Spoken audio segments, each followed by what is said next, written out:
नमस्कार दोस्तों, मेरा नाम है चिराग गोठी, मेरे साथ है मनीषा। आज हम एक गंभीर मुद्दे पर बात करने के लिए आए हैं। दरअसल भोपाल में जिस तरह से एक ट्रेजेडी हुई है, 4 बच्चों की मौत हो गई, 36 बच्चों को शिफ्ट करना पड़ा, एक हॉस्पिटल में आग लग गई थी और ऐसे में वहाँ जो जांच में बात सामने आ रही कि उस हॉस्पिटल के पास कोई एनओसी नहीं था, यानी जो फायर से एनओसी लेना पड़ता है। ऐसे में 4 बच्चों की, जो मासूम बच्चों की ज़िंदगी चलेगी, ऑब्वियसली इसके लिए जिम्मेदार कौन है और क्या इसमें आगे कार्रवाई होगी? मनीषा, काफ़ी दर्दनाक घटना जिस तरह से हुई है भोपाल में, इसको किस सेंस में देखते हैं आप? साफ तौर पर लापरवाही। क्योंकि कोई भी अस्पताल या कोई भी इस तरह का अगर संचालन किया जाता है तो सबसे पहले एनओसी मस्ट है। और खासकर इस तरह की चीज़ों में जब हम अस्पताल संचालित कर रहे हैं तो मानकों को ध्यान में रखना होगा। वहाँ पर लोग अपनी जान बचाने जाते हैं और ऐसे में अगर वहीं पर लोगों की जान जाएगी तो जाहिर सी बात है लोग भी बहुत डिसअपॉइंट है इस पूरे मामले को लेकर। और ऐसा एक बार नहीं है, ऐसा हमारे देश में हर बार, हर राज्य, हर जिले अलग अलग तस्वीरें सामने आती है। लेकिन अमूमन जो उसका निचोड़ होता है वो ये कि लापरवाही के चलते हर बार लोगों की जान जाती है। लेकिन सिर्फ ये मामला जब उछलता है ना, जब इस तरह के कोई केसेस सामने आते हैं, सिर्फ उसी दौरान, उसी टाइम पीरियड के अंदर जो है वो बोलते हैं कि ऐसा नहीं होना चाहिए, जांच करेंगे, लेकिन धीरे धीरे फिर वो नॉर्मल हो जाता है। तो मुझे लगता है साफ तौर पर लापरवाही है और इसको ध्यान में रखते हुए कम से कम अब तक जो हो गया नहीं कुछ कर सकते हैं, उसमें हम सिर्फ जांच कर सकते हैं। लेकिन आगे ऐसा ना हो, मुझे लगता है इसके लिए एश्योर करना चाहिए, तमाम अलग अलग राज्यों की जिम्मेदारी है ये। बल्कि मैं तो इसको इस सेंस में देखता हूँ कि मैं भी कई हॉस्पिटल्स विजिट करता हूँ और कई बार जब आपकी फैमिली मेम्बर एडमिट होते हैं, आप जाते भी हैं, देखते हैं वहाँ का मैनेजमेंट। एक तो नंबर ऑफ़ पेशेंट्स बहुत ज़्यादा आते हैं, ऐसे में बिजली की खपत बहुत ज़्यादा वहाँ पर होती है। अब गर्मियों का समय है तो ऑब्वियसली एसी चलेगा बहुत ज़्यादा, और कई तो ऐसी जगह है जहाँ पर एसी हमेशा चलता है, 12 घंटे चलता है। तो ऐसे में ऑब्वियसली वहाँ फेजेस भी अलग होते हैं, बिजली के जो है अलग अलग फेजेस होते हैं, लेकिन उसके बावजूद कई बार इतना ओवरलोड हो जाता है जिसकी वजह से शॉर्ट सर्किट हुआ और कोई ऐसे फ्लेमेबल सब्सटेंस से आग पकड़ी, उसके बाद पूरी आग फैल गई। इस केस में भी यही इनिशियली लग रहा है, भोपाल वाले केस में, जिसमें छोटे छोटे बच्चे, आप सोचिए जिनके बच्चे पैदा हुए हैं, वो पेरेंट्स क्या सोच रहे होंगे और क्या उनके दिल पर बीत रही होगी। हॉस्पिटल तो ठीक है, वो लापरवाही हो गई, मुकदमा भी दर्ज होगा, आरोपी भी गिरफ्तार होंगे, लेकिन सबसे बड़ी बात यह है कि जो बच्चे भी पैदा हुए हैं उनके साथ इस तरह की घटना हो जाना और 36 बच्चों को इमीडिएटली शिफ्ट करना। आप सोचिए पूरा धुआं हो गया, क्योंकि जब सिचुएशन ऐसी क्रिएट होती है, जब धुआं हो गया आपके पूरे उस पर्टिकुलर प्रोमाइसिस में, तो जान बचाना बहुत असंभव टाइप होता है, क्योंकि वहाँ हमको ऐसा लगता है कि धुआं है, कोई बात नहीं, लेकिन वो धुआं इतनी तेज़ी से आपको बेहोश करता है और इतनी तेज़ी से रिएक्ट करता है, तो ये घटना हो जाती है। तो ऑब्वियसली मुझे एक घटना और याद आ रही है, आपको याद होगा दिल्ली के करोल बाग में एक होटल में आग लगी थी, जहाँ पर, हाँ, जहाँ पर काफ़ी बड़ी ट्रेजिडी हो गई थी, 12-13 लोग वहाँ भी मर गए थे। और ये आए दिन घटनाएं गर्मियों में बहुत ज़्यादा होती है, हमने देखा। लेकिन हालांकि ये तो मौसम थोड़ा प्लेजेंट है भोपाल में जो हुआ है, तो इसमें फ़िलहाल जांच की जा रही है, लेकिन जिस तरह से पूरी घटना हुई है, कई सवाल इसमें ज़रूर खड़े हुए हैं। ऐसे में क्या मनीषा गाइडलाइंस होनी चाहिए? देखिए, एनओसी तो लेना बहुत ज़रूरी है फायर से, आपको बिना फायर के एनओसी लिए बात बनती नहीं, लेकिन उसके अलावा क्या क्या बेसिक चीज़ें ऐसी हैं जो फॉलो करनी चाहिए हॉस्पिटल्स को? देखिए, गाइडलाइंस तो ठीक है और जो भी हमें मानक बताए जाते हैं जब हम कोई अस्पताल खोलता है तो जाहिर सी बात है तमाम जो फॉर्मेलिटीज़ होती है उसे पूरा करता है।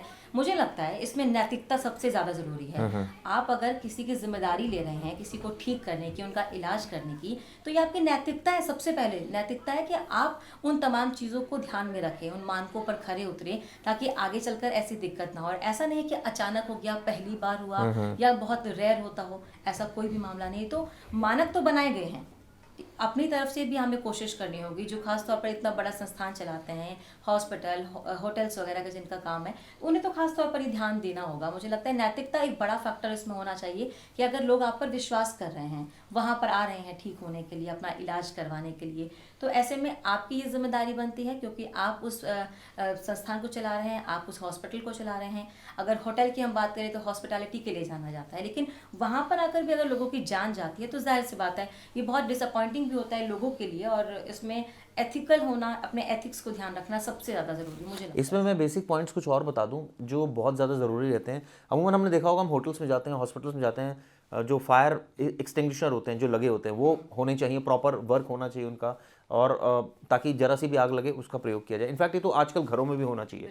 ये इतनी बेसिक चीज़ है और इतनी ज़रूरी चीज़ है। आप सोचिए, इतना इंपॉर्टेंट आस्पेक्ट, और हम लोग अगर ईमानदारी से देखें तो अभी भी कई ऐसे घर होंगे जिनमें सब चीज़ें नहीं होती, जो कि सबसे ज़्यादा प्राइम चीज़ है। घर में अपने फायर एक्सटिंग्विशर ज़रूर रखिए, क्योंकि कभी भी इस तरह के हादसे हो तो वो आपकी, बाकी क्रॉस वेंटिलेशन होना चाहिए ताकि जो धुआं है वो इकट्ठा ना हो, वो निकल जाए। यानी कि अगर ये परिस्थिति पैदा हो गई, आग लग गई है, फटाफट बिना टाइम गवाए खिड़कियां दरवाजे जो खोल सकते हैं आप खोल दें।